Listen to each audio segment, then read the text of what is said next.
disobedience movement ആണ്.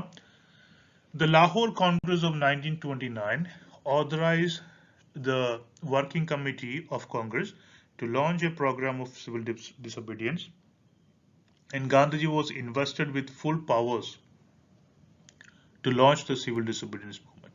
അപ്പോൾ civil നിസ്സഹകരണ പ്രസ്ഥാനം ആരംഭിക്കാൻ വേണ്ടി ഗാന്ധിജിയെ ചുമതലപ്പെടുത്തുന്നു 1929 ലാഹോർ കോൺഗ്രസ്സിൽ.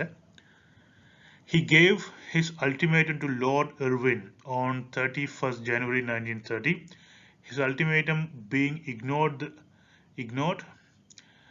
the civil disobedience movement was launched.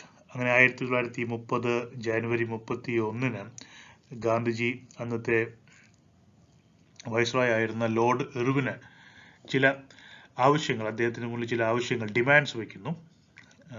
11 points, 11 ആവശ്യങ്ങൾ അതിനകത്തുണ്ടായിരുന്നു.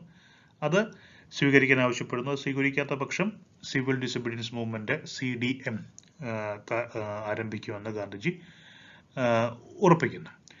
അപ്പോൾ എന്താണ് ഗാന്ധിജിയുടെ 11 demands? To carry forward the mandate given by the Lahore Congress, Gandhi presented 11 demands to the government and gave an ultimatum of January 31st, 1930 to accept or reject these demands.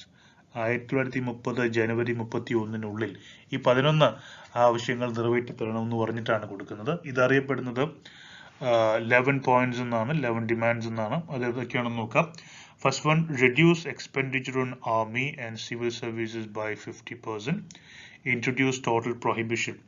അതായത് ആർമിക്കും civil സർവീസിനുള്ള ചെലവ് 50% കുറയ്ക്കുക, പകുതിയാക്കി കുറയ്ക്കുക. Prohibition കൊണ്ടുവരിക, മദ്യനിരോധനം കൊണ്ടുവരിക. Carry out reforms in criminal investigation department, CID ഡിപ്പാർട്ട്മെന്റിലെ reforms കൊണ്ടുവരിക. അത് കുറേ കൂടി പ്രോ പീപ്പിൾ ആക്കി മാറ്റുക. റിലീസ് പൊളിറ്റിക്കൽ പ്രിസണേഴ്സ്, രാഷ്ട്രീയ തടവുകാരെ എല്ലാം പിരിച്ചുവിടുക, എല്ലാവരെയും ജയിലിൽ നിന്ന് മോചിതരാക്കുക. Accept postal reservation bill. Postal reservation bill എന്ന് പറയുന്ന ബില്ല് സ്വീകരിക്കുക. പോസ്റ്റൽ റിസർവേഷൻ ബില്ലിന്റെ ഭാഗമായിട്ട് പോസ്റ്റേജിന്, സ്റ്റാമ്പിന്റെ ഒക്കെ വില കുറയാനുള്ള സാധ്യത ഉണ്ടായിരുന്നു. അതുകൊണ്ടാണ് ആ ബില്ല് പാസ്സാക്കിയിട്ട് അത് ആക്സെപ്റ്റ് ചെയ്യണമെന്ന് പറയുന്നത്. Reduce rupee sterling exchange ratio. Sterling rupee അതായത് ബ്രിട്ടീഷ് കറൻസിയും ഇന്ത്യൻ കറൻസിയും തമ്മിലുള്ള എക്സ്ചേഞ്ച് റേഷ്യോ കുറച്ചു കൊണ്ടുവരിക എന്നുള്ളത് മറ്റൊരു ആവശ്യമായിരുന്നു. Introduce textile protection. ഇന്ത്യൻ ടെക്സ്റ്റൈൽസിനെ സംരക്ഷിക്കുന്ന പുതിയ നിയമങ്ങൾ കൊണ്ടുവരണം. Reserve coastal shipping for Indians. Coastal ship എന്ന് ഇന്ത്യക്കാരായിട്ടുള്ള ഷിപ്പ് ഓണേഴ്സിന് മാത്രമായിട്ട് റിസർവ് ചെയ്യണമെന്ന് ആവശ്യപ്പെട്ടു. Reduce land revenue by 50%. ഭൂനികുതി 50% ആയിട്ട് കുറയ്ക്കുക. Abolish salt tax and government salt monopoly. മറ്റൊന്ന്, ഉപ്പ് മുകളിലുള്ള ടാക്സ് അത് ഇല്ലാതെയാക്കുക. മാത്രമല്ല ഉപ്പ് നിർമ്മാണത്തിലെ ഗവൺമെന്റിനുള്ള കുത്തക അവസാനിപ്പിക്കുക. മറ്റുള്ളവർക്ക്, ഇന്ത്യക്കാർക്കും ഉപ്പ് നിർമ്മിക്കാനുള്ള അവകാശം നൽകുക. ഇത്തരം 11 ആവശ്യങ്ങളാണ് ഗാന്ധിജി ഇർവിന് മുന്നിൽ വയ്ക്കുന്നത്. അത് സ്വീകരിക്കാത്ത പക്ഷം സിവിൽ ഡിസൊബീഡിയൻസ് മൂവ്മെന്റ് അല്ലെങ്കിൽ സിവിൽ നിയമ ലംഘന പ്രസ്ഥാനം തുടങ്ങുമെന്നാണ് ഗാന്ധിജി വെല്ലുവിളിച്ചത്. അങ്ങനെ സിവിൽ ഡിസൊബീഡിയൻസ് മൂവ്മെന്റ് തുടങ്ങുകയാണ് ചെയ്യുന്നത്. അപ്പൊ അതിനുള്ള കാരണങ്ങൾ എന്തൊക്കെയാണ്? ഈ പറഞ്ഞു, the Congress declared that if the government did not accept a constitution based on the dominion status within a year, it would adopt a Purna Swaraj as its goal. അപ്പൊ നമ്മള് ഇത്രയും കാലം വരെ സ്വരാജ് ആയിരുന്നു നമ്മൾ ബ്രിട്ടീഷുകാരിൽ നിന്ന് ആവശ്യപ്പെട്ടിരുന്നത്. അതായത് പൂർണ്ണമായിട്ടുള്ള സ്വാതന്ത്ര്യമല്ല, ബ്രിട്ടീഷുകാർക്ക് കീഴിൽ തന്നെ ഇന്ത്യക്കാർക്ക് സ്വയംഭരണം കിട്ടുക എന്നുള്ളതായിരുന്നു. അപ്പൊ ഇപ്പൊ ആവശ്യപ്പെടുന്നത് ഈ ഒരു വർഷത്തിനുള്ളിൽ, അതായത് 1930 തന്നെ സ്വരാജ് നൽകിയില്ല എങ്കിൽ പൂർണ്ണ സ്വരാജ് ആയിരിക്കും ഞങ്ങൾ ഇനി ആവശ്യപ്പെടുക, അതിലേക്ക് മുന്നോട്ട് പോകുമെന്ന് കോൺഗ്രസ് നേരത്തെ പറഞ്ഞിട്ടുണ്ടായിരുന്നു. In 1929, having a meeting with Ramsay MacDonald, the Prime Minister of England, Lord Irwin returned to India and declared that the objective of the British government was to grant India dominion status. But the Prime Minister, under pressure of the conservative leaders, failed to keep his promise.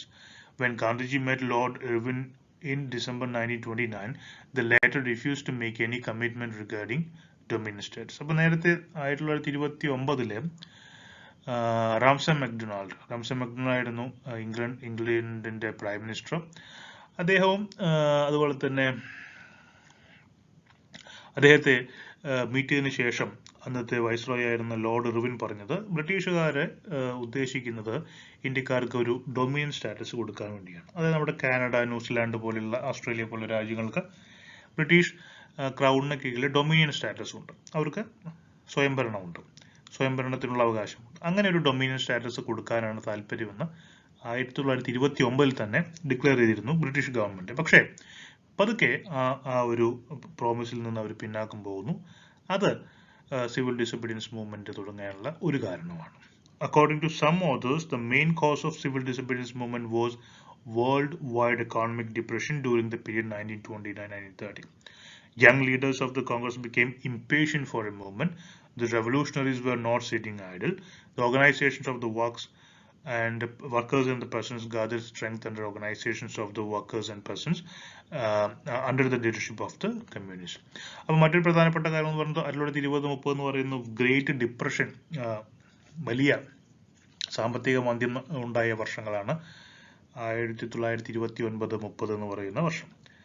അപ്പോൾ അതുകൊണ്ട് തന്നെ വലിയ economic depression ഉണ്ടാകുന്നു. അത് civil disobedience മൂവ്മെന്റിന് കാരണമായി. അതുപോലെ തന്നെ ചെറുപ്പക്കാരായിട്ടുള്ള വിപ്ലവകാരികൾക്ക്, പ്രവർത്തകർക്ക് ഒരു ശക്തമായ ഒരു മൂവ്മെന്റ് തുടങ്ങേണ്ടതിന്റെ താല്പര്യം അവർക്കുണ്ടായിരുന്നു.